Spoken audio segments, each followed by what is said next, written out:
औज़ुबिल्लाहिमिनश्शैतानिर्रजीम बिस्मिल्लाहिर्रहमानिर्रहीम फ़बिअय्यि आलाइ रब्बिकुमा तुकज़्ज़िबान। मुल्तान के शहरियों के लिए एक बड़ी खबर है। 7 वंडर सिटी मुल्तान की बैलेटिंग होने जा रही है दिसंबर के पहले हफ्ते में, और तमाम डीलर्स, तमाम एलओटीज़ के लिए बहुत बड़ी खुशखबरी है, क्योंकि इस तरह की स्कीम पहले मुल्तान में पेश नहीं हुई है।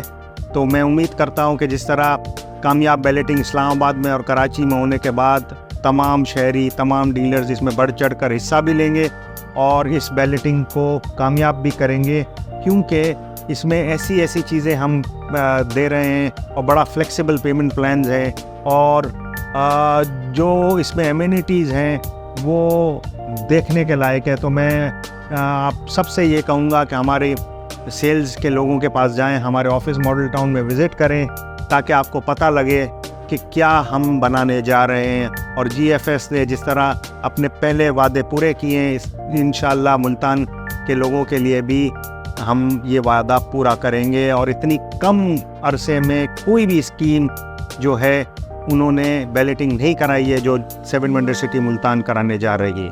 बहुत शुक्रिया।